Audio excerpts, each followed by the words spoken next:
Hello, everybody, and welcome back to the How Much Do They Make series.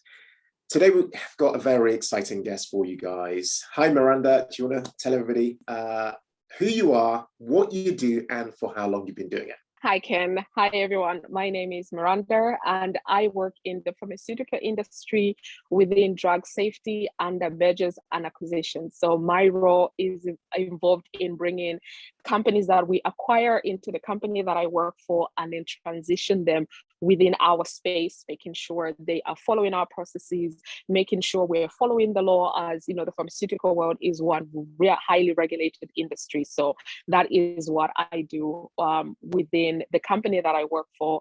I've been working in the pharmaceutical space for the last 10 years, but in various roles, but within the scope of drug safety.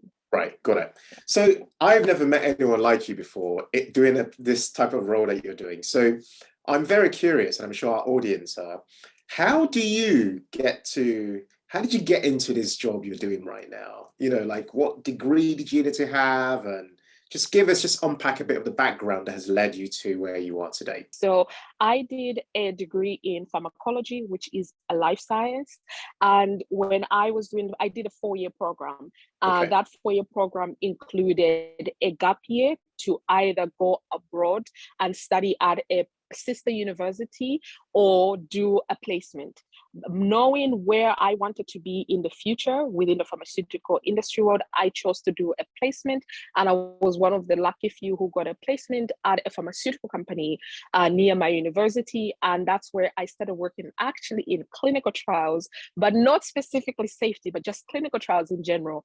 Within 3 months of working there, I was bored. So I asked my manager, I was like, what else can I do? And he was like, well, there is this safety part that you can also, and that is where my intrigue came in. And that just really vamped up my love for safety. And that is when I decided, when I finished uni, so after the gap year, went back to uni, when I finished uni, I was going to look for a job within drug safety.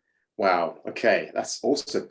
So speak to us about what a day in the life of your job is. Like what exactly happens? Give us like little bits of detail for what occupies you throughout the day. So I am one of the fortunate few who, now I think fortunate many who works from home. So my job is 100% home based, and I am a 9 to 5. So my 9 to 5 is, I think, similar to every other 9 to 5 in corporate. So between 9 to 10, I block that time out. No meetings, no nothing. It's just for emails.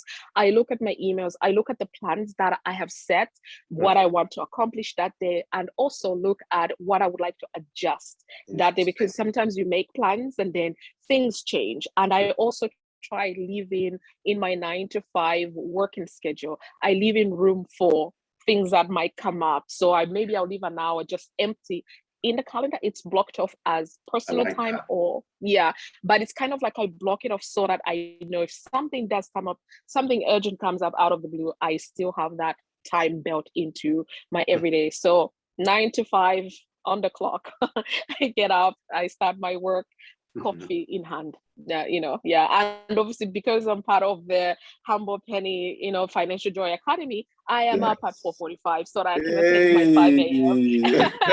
5 a.m. call. I have to say, you are one of our most reliable 5 a.m. club troopers. You are always there at 5 a.m. Honestly, like you actually keep us accountable to make sure. Oh, I'm glad to hear that. Oh no, awesome. No, thank you for sharing a bit about like some of what your day is about. Do you want to just speak to us a little bit about the top 3 things or habits? Yeah, you've spoken to one of them already, that you would say makes you a success at what you do today. I think, like I said, I've already spoken about one of them, but one of the things that everybody in the company seems to tell me is I have a way of speaking to people and making them comfortable. So I am always praised for my communication skills. Now, I always tell my friends that I've got the gift of the gab. Like, I can talk for Queen and Country, that much I know. But I also know who I need to speak to, you know, like going off tangent, and who I need to focus and communicate to so we can get our work done. So that is something that I pride myself in. And then the other thing that I want to add on is time management is a big thing. Time management, because I will give you an example of today when we're filming.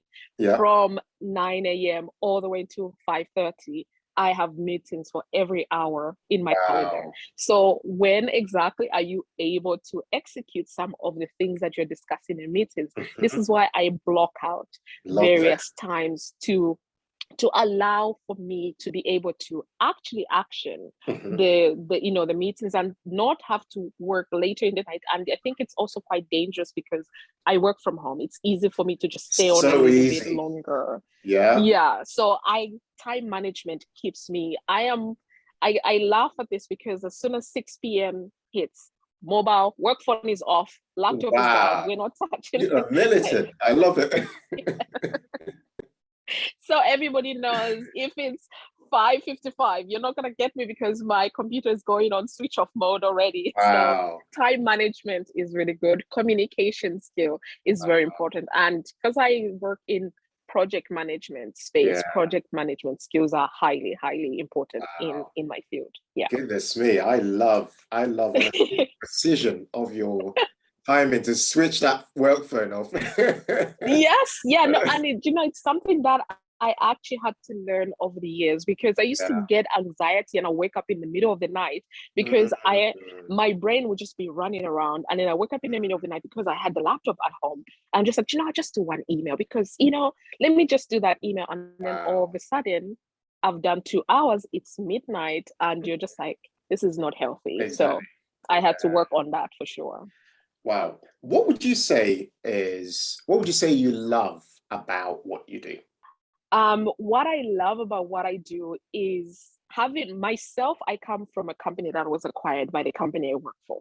So what I love is being able to relate to everybody that is coming in, because one of the biggest fears when you get acquired is, do I have a future in the company that's acquiring us? You know, so I can relate to that. And one of the things that a lot of managers that who are aware of me now will be like, oh, maybe Miranda can speak to this because she understands it from their perspective. And this is something that I love because I understand it from their perspective, but I also understand the business side of things. So it's like the human element of it is there, but there's also the business aspect of it. So I love being able to assure, as much as my role allows me, the teams that are coming into our company, but also deliver on what we are required to do within our company, within my role and my group. So I think that's a really powerful strength you've got there, that balance of understanding the business and the human element. I think that's a really in-demand balance to have for a role like yours, where I guess people are experiencing change, you know, this kind of change management, transitions and stuff like that. So, and speaking of, you know, let's look at the other end now. So you've talked about what you love about your job. What would you say you find most challenging about the work you do? I think the most challenging is it depends on the business strategy. So whenever we acquire companies, there's always a business strategy. There could be a strategy of, let's do everything within the next 6 months, let's do everything within the next year. But then the timelines, I know based on my experience, that it takes maybe to bring this part of the company in-house, it would take us 6 months, but the business wants it in 3 months. Can we deliver? That I find it challenging. But there's also another part which I found challenging, but I found a way to work around it. Was one of my struggles was I come from a small company and I now work for a large company.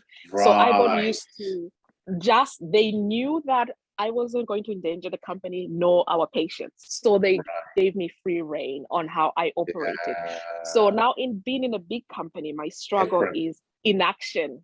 Literally, if I don't see things moving, I used to get tingly fingers. I'll execute.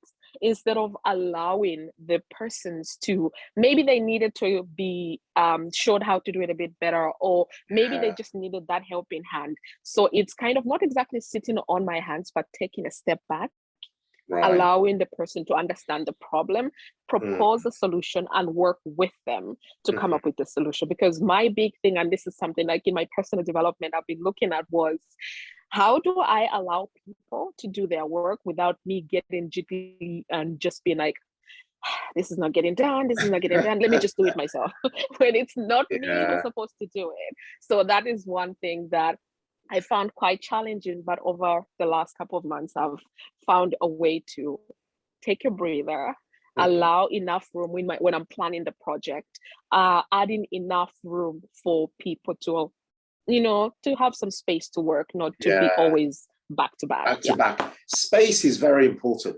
Space. Very important. I remember getting a life coach back in 2014, 2015. One of the things she taught me actually was the importance of creating spaces in my life. So this is important not just in our personal lives, but also in work situations. Absolutely. Because that back to back can create almost lots of mental pressure and stress that's sort of necessary. Let's talk money for a minute, right? This is a personal finance channel.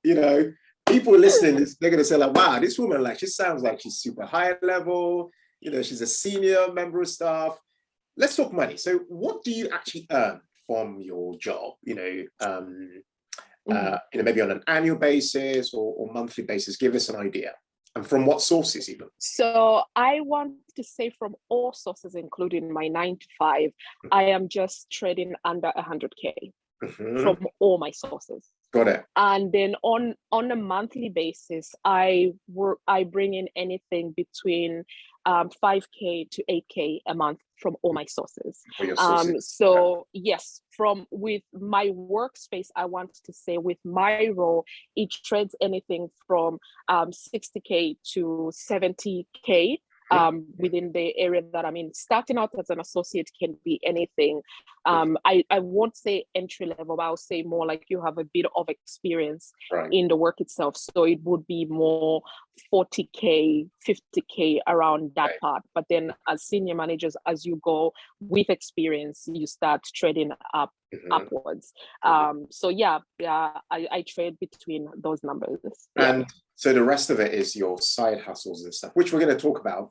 Because you run a really cool blog, a July Dreamer, which we're gonna put all the details down for people to head over and check it out.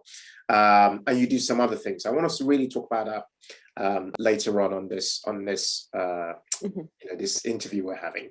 But before that, I wanted to just ask a bit more about your income. So what's the maximum income potential for somebody in that type of job you're in right now? Where could this go potentially? Do you have capacity to earn much more in the future? And if so, like, what are your plans for how you're going to do that? Yes. So for somebody in my role, potential to go up to, I want to say 75, 80K.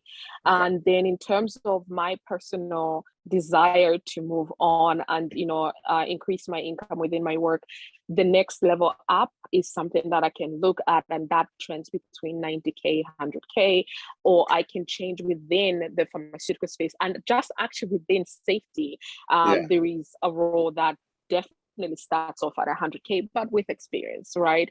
And this is something I knew when I was doing my placement, that this is the role that I wanted to do. And we have a running joke with my friends. It's like, this is the role you get when you already have kids, because when the pharmaceutical company does not do right, you are the one that goes to jail. So I'm going to go to jail. Interesting.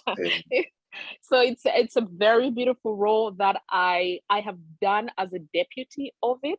But as part of my career planning and progression, it's one that personally I have delayed for personal reasons. Just delayed it because I could have gone for that, but I love what I do right now, and it gives me a lot of joy and fulfillment. Got it. Just to check quickly, because I know people like to know this, what are your working hours? I think you mentioned this, you typically work 9 to 5, right? This is what your hours are. Okay. So imagine somebody's watching this right now and they're thinking to themselves, do you know what? I really like the sound of this job. It's well paid. It's definitely paying way above the average, right? And they think to themselves, you know what? Like, I wouldn't mind doing this job. It sounds quite interesting. What three top pieces of advice would you give that person today, you know, for them to potentially one day get into your profession or job and earn the same income or even more? Like, what advice would you give them for making that possible?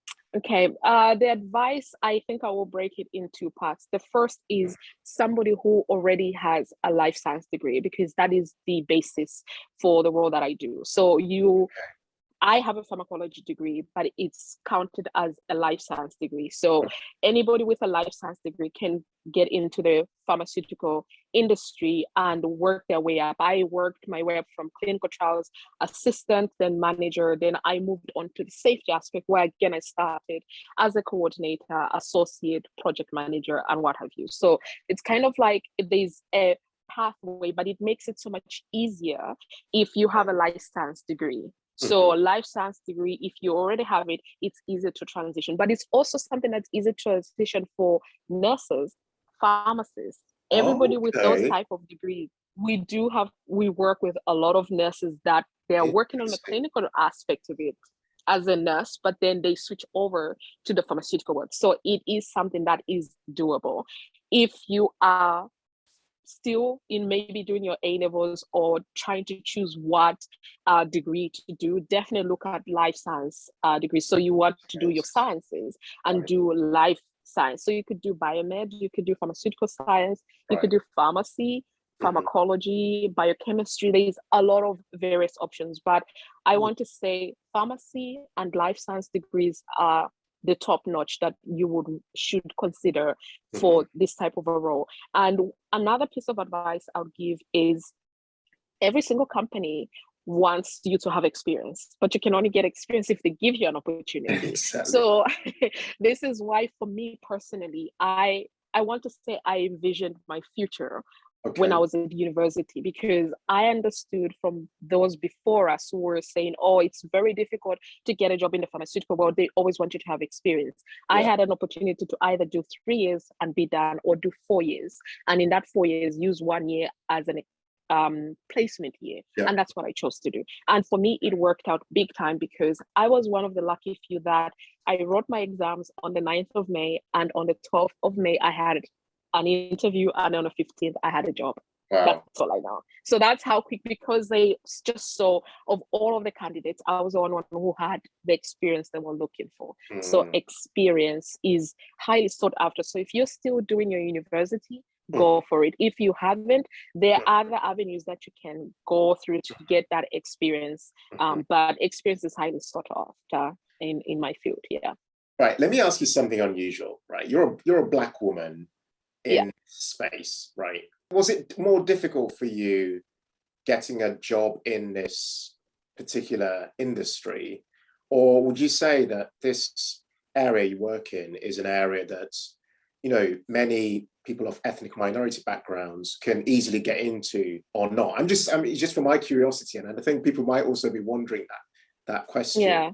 What would you say about that? I want to say, I think I saw a lot of Black people for the pharmaceutical company that I worked with for my placement year.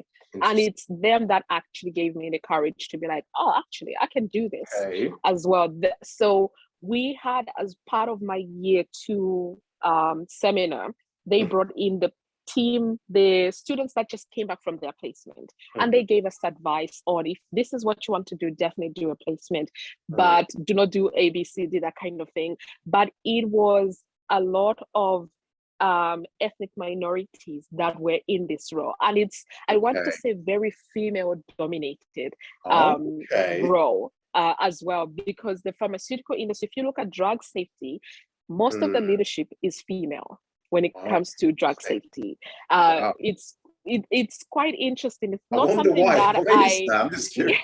Because one thing I noticed is that even though there's a lot of us, there's also a lot of people on maternity leave as well. So it's very female. Very female dominated. It's a family-friendly type, career. Yes. And it sounds absolutely. And what is so beautiful about drug safety or pharmacovigilance is the law or the legislation doesn't change as fast as other industries.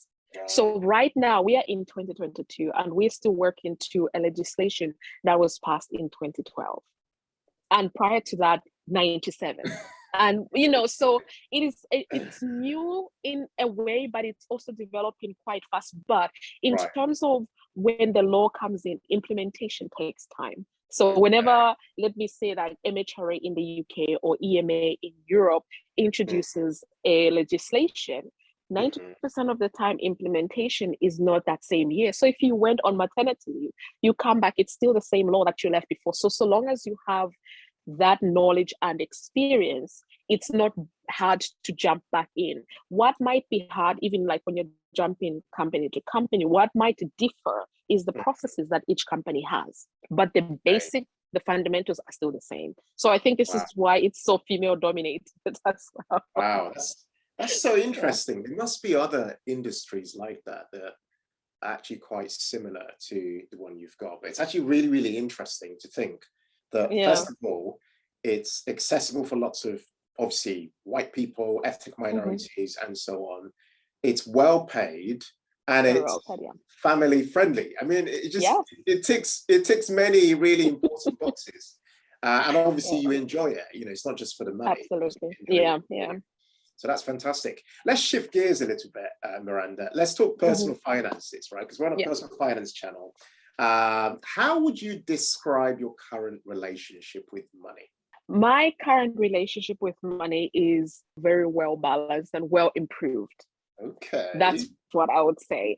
It wasn't always like this, but right now we're going to get to that. You can tell me more. I think financial knowledge that I've learned in the last couple of years has actually helped me come to where I am right now. I'm very comfortable with my finances. I budget meticulously, which to the annoyance of my friends and my family, but it's I love budgeting.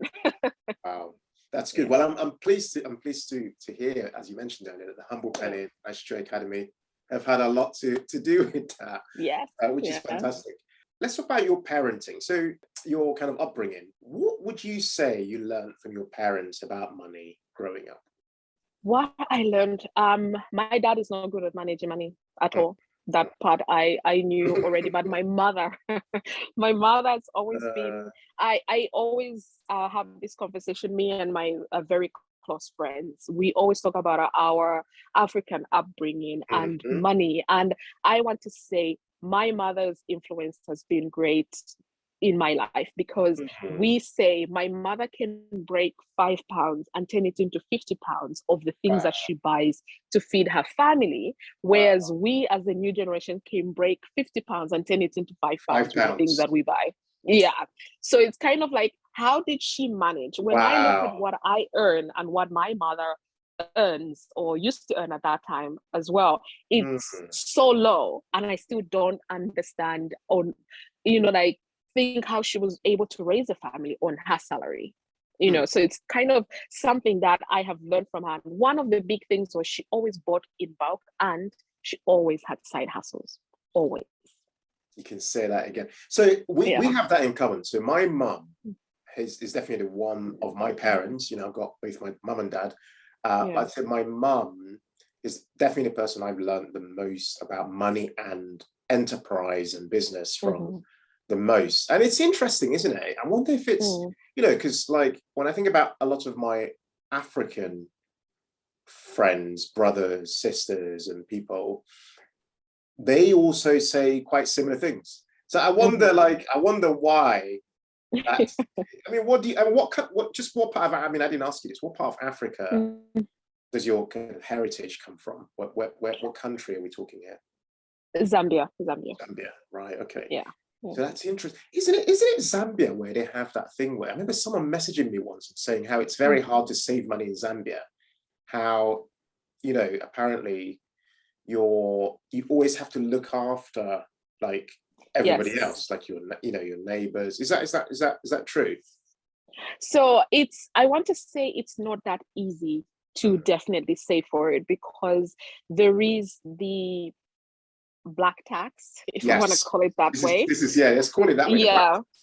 the black tax, which I participate in that willingly because when I was in university, I was one of those students who didn't have student finance. So my mom worked ridiculous hours. I'm talking, she's a nurse.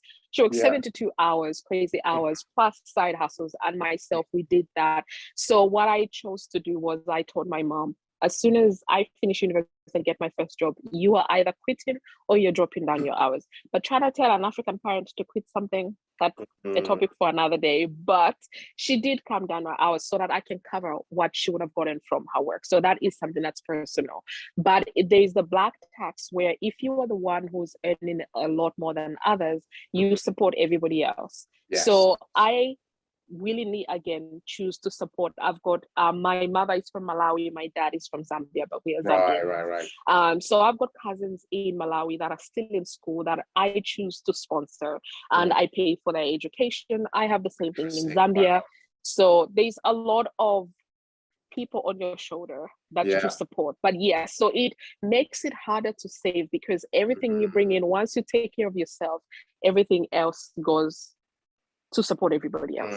So there is that. It's very common. So thank you for explaining what the black tax is, because a lot of people watching our channel might not actually have any idea of the existence of the black tax, as it were, which, as you very clearly explained, is where one person is doing really well, but there's this almost requirement or pressure or whatever to send money back to other people to assist them because they're not doing as well. Yeah. And that pressure is real because, like, you know, they're struggling. A lot of people, their livelihoods are, you know, in pretty bad shape, and they need real support on an ongoing basis, hence why it's become a tax. And this affects people of African heritage, Caribbean heritage, and I'm sure other, you know, like other, you know, I'm sure probably Indians probably have their own version, so on, of the same thing. So thank you for explaining that.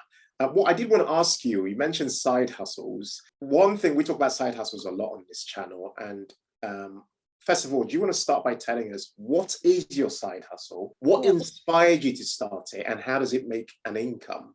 How do you make an income from it? Yeah, so I have, I think, 3 side hustles at the moment. My first side hustle is my blog at julydreamer.com. I started this back in 2013 after I finished university, and I decided it was like my just corner of the world. There was no plan whatsoever with this one. It's just somewhere where I would just share whatever I wanted to share. And then later on, as I, you know, joined Facebook groups, saw other people who did blogs, and I was like, oh, because then it was very American centric in terms of people making money. But I was like, oh, you can make money from this. And then I found UK specific Facebook groups where I saw people talking about how they're making money, or they just work with this company and pay them £50, and I'm like, wow. Okay, but I did not make anything from my website because, again, the intention was not money until I think after 2 years of blogging. At that time, I was just pumping out content just for myself with there was no SEO thought going into it. I was just writing. It was just writing. And then I slowly started making money. You know, I had a company reach out to me. First, it was products. They send me products and I'll review them. And I'm like, okay. And then somebody was like, you can get the both product and charge. I'm like, ooh, okay. And I started doing that. And I started making money from the blog. So that was the first one after 2 years of starting my blog. Then the second one is Etsy shop. I sell budget trackers. Right. So I only have digital trackers there. So yes. So I started this, I opened the shop in 2020, but I didn't put anything there until 2021, where I put the trackers. My mom was my first buyer. My mom, then my sister, they supported me. And then other people big up the mom, big up the family, you know. Yes, absolutely. My mom is my number one supporter. Whenever I tell her I'm starting this, she sits down with me and we work through it. So it's really great. So that is what I did with my Etsy. So now it makes me consistent income from the Etsy, and I put the trackers back, I think I want to say from May, April last year. Yeah. and it just makes me money. And I think I reached £1,000 2 months ago of Wait, selling these digital products. £1,000 a month from your digital products on Etsy? No. Oh, I would like that. Oh, okay. I was trying to make sure. Okay. Yeah, in total. In Yeah. total. So is this from like some stuff from the blog as well as combining that? No, so just from Etsy itself, the planners that I am selling from my Etsy shop. So from about March last year through to March, Okay, April got this it. year. Yeah, so the 1 year span, I was able to make over £1,000. Yeah, cool. from that. Okay. And now on monthly basis, I think I want to say June will be my lowest, but since January, I've been making consistently of between 500. I want to say between 300 to £500 a month from my Etsy. Really? Wow. Yes, before Etsy fees. No, I know, of course. I obviously they have to take their fees, but like it's interesting that you're actually making that money consistently. Because that's actually good money, to be making from absolutely from digital products. It's absolutely great. You're not having to create them again and again. They're already there. No. Yeah, isn't that the dream though? You just do it once and I know, right? Right. It's funny. My dad. Whenever I visit my dad, he's got an eBay shop, and he's got a special ringtone from when he gets paid. Oh my God. I actually, because obviously I'm part of the Financial Joy Academy and we have accountability partners. One of my accountability partners, we were talking and then the ka-ching sound went off. I'm like, oh, I'm sorry, my Etsy just paid me. And she's like, you have a ringtone? I'm like, yes. When money comes in, I literally say I have the ching, it comes in and I know I'm being paid from somewhere. Yes. I love it. It's so encouraging when you hear that sound. You're like, man. I'm waiting for it. It's only like midday now. I will be paid in a couple of hours from my Etsy, so I'm waiting for the ka-ching. Oh wow, that's the good life, Honestly, I remember saying, I talk about this on our channel all the time. I say, what we should all aspire for is getting paid every day. Like what you don't want is I'm waiting till I get my paycheck at the end of the month. Like what you want is to create something and you get paid every day. I know you're going to talk about your third side hustle, but I want you to tell people, because people watching this, once you're thinking to themselves, how did she do it? Like, so you created this thing in 2020, and you're now making 300 to 500 pounds per month consistently. Like how? Just explain to people, how hard has it been doing it? Or, on the scale of, 0 being super, I don't know, super easy and 10 being super hard. Like, just explain to people what it's taken for you to get those digital products created. What tools did you use, and how is it able to sell on autopilot? Yeah. So I want to say that it wasn't super easy to start off. That was actually quite tough, if I can say it that way at the beginning. Because when I started off, I think what helped me the most is the fact that I had this blog experience whereby I knew not to just sit on my hands and wait for customers to come to me. I needed to go in search for them at the very start. And then later on, they then come to me. I don't have to do anything extra. So I would put links of my trackers from my Etsy shop on my blog. So when I'm writing blog posts, I will put them there. I would advertise on Facebook, as in, put a link on my Facebook page, on Twitter as well, and also word of mouth. Again, like I said, my mom is my greatest supporter. So I told her about it. She told some of her friends. And I love it. Yeah. And they came and they supported. But then after that, it's just been people coming my way. And I think it's the same thing, like even with my blog. I started off reaching out to companies and seeing if they wanted to work with me. I even created my own little template of what I wanted to say to them. I will have a template, because I also, on my blog, I blog about money, but mostly it's travel, fashion and lifestyle. So I'll reach out to like tourism boards and see if they wanted to work with me. So I created a template for that, and I'll share with them. Some were successful, some were not, but I came to a point now, I've come to a point now where I want to honestly say I always just sit on my hands and they come to me.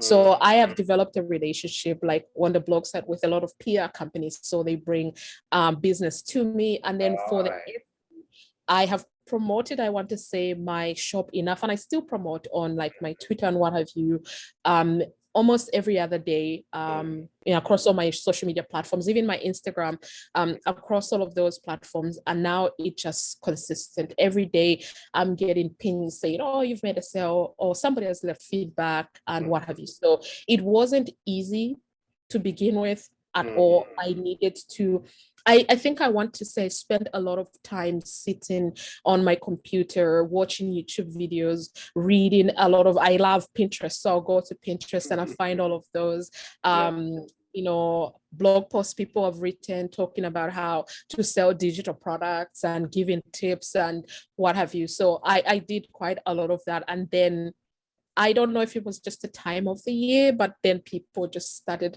coming towards my shop as well. Yeah. Wow. So I just want to say something, right? And I hope this comes across, it's coming across by people listening to you, but all I'm hearing is that like you have been so resourceful. Like you haven't just created something and given up. You've actually created something and brought it to a high standard. Like I've been on your blog. I'm looking at it right now as we speak. I've just got it on my other tab, and you've done an incredible job. It looks beautiful. It's just got a really good vibe to it. And I just love, we're going to talk about travel because that's the other thing as well. We haven't even talked about it yet. Like everywhere I see, even on Instagram, I see you posting about your travels. But for me, it reminds me of our own journey actually, because with this blogging journey or with being a creator more generally, no one hands you your success. You have to work for it. You have to really put the time in. But one thing I can see clearly is that the timing, when you put the time into the right thing, you get the outcome you want over time. It takes a while, it takes a while, but then that momentum builds up over time. Was there a third side hustle you're going to talk about, or was that all of them already covered? They are majorly covered. My other third side hustle is YouTube, actually, which I started last year, but what I'm making from there is very minimal, but it's something that I do as well. So I count it as my third side hustle as well. Yeah. So you're monetized on YouTube, are you? Not yet. No.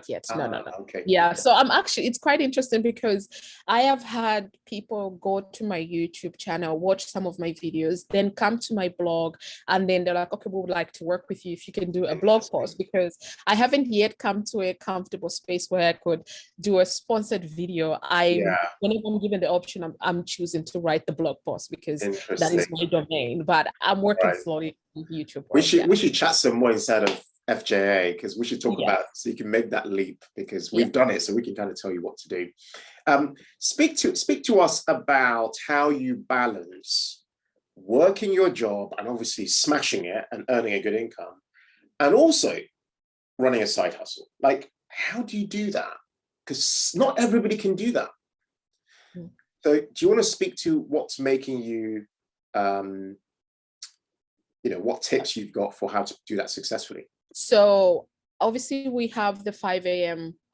course on FJA, and like I was saying before, we do have the first slot of it where we have the topic of discussion that we have, whatever that might be for the day. Then the rest of the time we use that for co-working space, and I use that time for my personal working on my blog, on my Etsy, on the YouTube content. And then between 6 a.m. and 8 a.m. that is what I normally use to work on my side hustles, my business, and plan on what I want to accomplish within my business. Yeah. And then 8 a.m. to 9 a.m. is what I call my free time. I do nothing. I drink coffee, read a book, stay feeling, but I keep on having that balance there. Do you know what? First of all, I want to say that I'm just happy that what we do at Financial Joe Academy at 5 a.m. Club actually works for you. Like, you're actually getting a result from that. For me, that's really, really good. Mary and I were very pleased to hear that. But secondly, I really love that selfish time you've got between 8 and 9 a.m. I just love that you say that. Listen, that's my me time. I'm doing nothing. I'm just gonna drink my coffee and just I don't know, prepare Yeah, my mind for the day or whatever.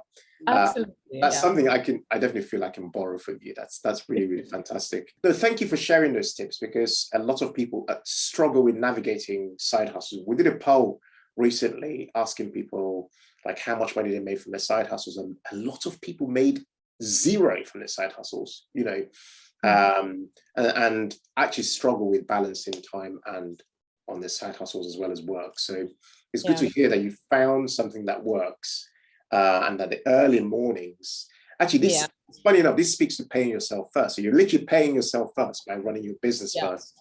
And then after that, you have time for obviously the time that you have for your job and stuff. Can you speak to, let's talk about like spending money, right? So we talk about making money, that's all good and well, but what do you currently spend most of your money on? And what do you spend on to pack? It's kind of like, I don't know, pamper yourself or to have a bit of fun, like where, you know, I have a clue it might be to do with travel, but you can tell me.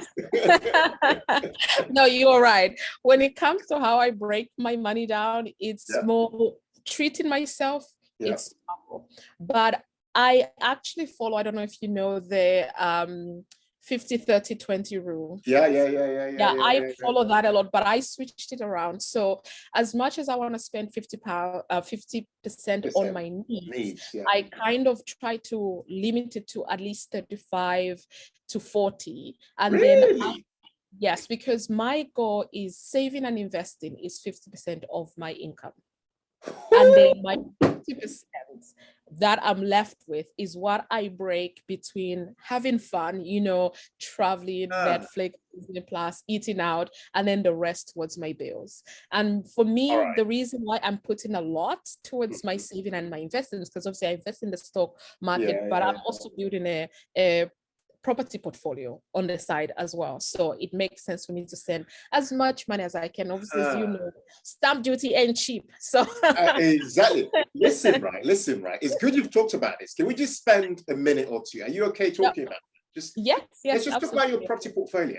Can you just speak to that? Like, so wow, like I'm so impressed, right? So tell me like where you are, what does your property situation look like? Just give us some color. Yeah. So at the moment, I have 3 properties, one that I am living in, and then my first rental property I bought last year. And then the second property, I just signed the contract and everything. So I should get the keys this Thursday. I think because I remember, Ken, as part of FJA calls, you did ask me if I had a plan on when the date was meant to be. And I remember saying to you the 30th of June was my date when I wanted this. And this has been in the back of my mind. Your mind. Literally, I was like, that. Yeah. Yeah. Do you know what? There's something magical that happens when you've set a goal and you know you're being held accountable for it. It's right there at the back of your mind. It's almost as though everything starts to shift around to make that one goal a reality.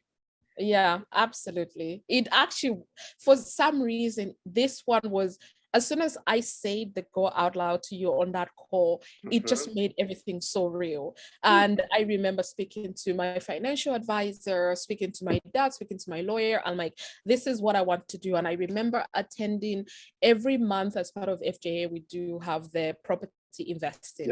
And I remember the gentleman that was presenting that time talking about make sure you have a network of how you do things. And that really stuck with my mind, because whilst I have a property like personal finance manager and what have you, I was lacking in the lawyer part, social side if I wanted a sponsor and all of that. So I sat down and I started working on that, because it felt like I was given a deadline, which I gave myself, and I was given the resources to be able to start building these things to make it a reality. So in the end, it worked out, because I want to say for my first property, my own property, my home, it took a little bit longer even though I was putting on like a big deposit, it still took a little bit longer to get approved as a single person for a mortgage. But as an investor, I told them I wanted this. My mortgage advisor went within a week, we got approved. And obviously I have until September to find something, which I've already found. But it was just having all of those things. It's kind of like attend, and I think for me, I don't know if I've said this on one of our calls before, but it's whenever I attend our Financial Joy Academy courses or anything like that, I always have to make sure I sit down and do the action, because if I'm just attending and then not doing anything, then I'm not really benefiting, because the resources is there, the information It's all is there. exactly, just Listen, executing. Yeah. do you know what? I'm going to tell people right now. I haven't even spoken to you, Miranda. I've not put you up to saying anything. No. Exactly. I'm just so happy that you're just like putting it out there, because the resources are there. The tools are there. We have a property mastermind. We have masterminds for different things: blogging, YouTubing, property. And there'll be more in the future, but those 3 so far. Yeah. And I know the property mastermind instead of Financial Academy is on fire, because I attend every one. And in those sessions, everything, because the people speaking are speaking from experience. The people who are doing things are people who have desires to do things. So for me, it means so much to hear you say you've actually executed and bought your second investment property. Yeah. That's, by the way, quickly, where did you buy? What sort of areas and what sort of pricing? Oxfordshire. Yeah, Oxfordshire. So near me. I chose to invest near me. Yeah. And what sort of price point are we talking for property? So my first rental property was 190. My second one is 175. Very good. Wow. Yeah. Listen, there is so much to talk about. Oh, let me ask you 2 more questions before we wrap up. What would you say, have you made any mistakes with money growing up? So far, so what kind of mistakes have you made with money? And what did you learn from that? Payday loans. Never again. Payday loans. It was a time when I was at university and I wasn't good at managing my money. I've always been able to budget because it's something I learned from my mother, but somehow I shot myself in the foot when I was at university trying to live the life without the funds. And that's where I found myself with payday loans. And then I went through the cycle. Whenever I pay one off, I'll get another. And it took a long time for me to break through that cycle. And it was a tough time, to be honest. So it's one that now I live under the principle of, if I don't have it, I don't spend it. And if for example, I use credit cards responsibly. So if I'm going to spend something on the credit card, I have to immediately transfer that exact money back to the credit card company. So that's one thing I learned. Credit cards, payday loans specifically, never again. Wow. That is such a good lesson learned. Let's end by asking you, Miranda, what is your ultimate financial goal? Like, what is all this work you're doing for? Like, what are you working towards? Tell us a bit more about that. Yeah, I'm working towards financial independence, financial freedom. As much as I work in the 9-to-5 world, I do not subscribe to the working 5 days only to rest for 2 days. That does not really sit well with me. And I try to implement now in my current life how I can still enjoy my life a little bit, as much as my 9-to-5 will allow me. So things like only allocating time for the work, like 6 p.m. we're done, we're not going over, so that I can work, because I see myself in the future working very flexible hours. My company now offers us flex work, so it works, but even more flexible hours. And I would like, and I know this, you did not say this to me, but I would like to reach your stage of where you take a whole month off, because I want a whole month. That's something that I want to have. And to be honest, the financial independence is also so that I can give my parents back that which they also gave me throughout my life. So this is why I'm working hard for my financial independence and freedom. Wow, Miranda, you've been absolutely awesome. We could literally keep talking, right? But we need to stop because this interview is getting too long. But honestly, it's been a really, really fantastic and I hope inspiring session for anyone listening, to show that like there's so much that can be done when you have a game plan, when you're around people with a similar mindset, people who keep you accountable. Honestly, there's so much you've talked about today that even inspires me, even though you're part of our community. Like it really, it still inspires me, because like it really shows that our mission to help dream makers actually works. Like people are making their dreams happen. We're going to put all your details, Miranda, or your blog, all those things you mentioned, your Etsy stuff, so people can hit you up, they can check out what you do, and that sort of stuff. But other than that, Thank you so much. Really appreciate it. We'll speak soon, okay? Thank you. Thank you. Thank Awesome. you, everyone. Guys, make sure if you love this video, please hit the like button, show some love. And as we always end with these videos, in all things, guys, be thankful and seek joy. Take care, people. Bye for now.